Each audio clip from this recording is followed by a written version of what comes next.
পররাষ্ট্রমন্ত্রী ডক্টর হাসান মাহমুদ বলেছেন, মুজিবনগর সরকারের 400 টাকা মাসিক বেতনের কর্মচারী ছিলেন জিয়াউর রহমান। গ্রিসের রাজধানী এথেন্সে ঐতিহাসিক মুজিবনগর দিবস উপলক্ষে বাংলাদেশ কমিউনিটি ইন গ্রিস আয়োজিত সভায় তিনি কথা বলেন। পররাষ্ট্রমন্ত্রী বলেন, 1971 সালে মুজিবনগর সরকারের অধীনে অন্যান্য সেক্টর কমান্ডারদের মতোই বেতনভুক্ত কর্মচারী ছিলেন জিয়াউর রহমান, অথচ সে বিএনপি মুজিবনগর সরকারের শপথ গ্রহণ দিবস 17 এপ্রিল পালন করে না। মন্ত্রী বলেন, মুক্তিযুদ্ধের অবিচ্ছেদ্য অংশ 7ই মার্চও বিএনপি পালন করে না। এ থেকে স্বাধীনতা মুক্তিযুদ্ধে বিএনপি কতটুকু বিশ্বাস করে তা প্রমাণ হয়। জানান, গ্রিস আরও যে 6টি দেশে দূতাবাস খোলার নীতিগত সিদ্ধান্ত নিয়েছে তার মধ্যে বাংলাদেশ অন্যতম।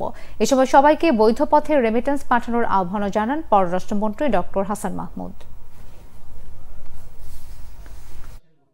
জিয়াউর রহমানও এই সরকারের 400 টাকা বেতনভোগী কর্মচারী ছিল। সেক্টর কমান্ডার হিসেবে 400 টাকা করে বেতন এই সরকারের অধীনে সে চাকরি করত।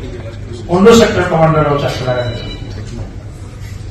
আজকে যে বিএনপির নেতারা নানা ধরনের কথা বলে যে মুক্তিযুদ্ধের সময় থেকে হঠাৎ গ্রামের উপর যে রহমান দাঁড়িয়ে বলেছিল, সেখান থেকে আপনার স্বাধীনতার ঘোষণা দিত,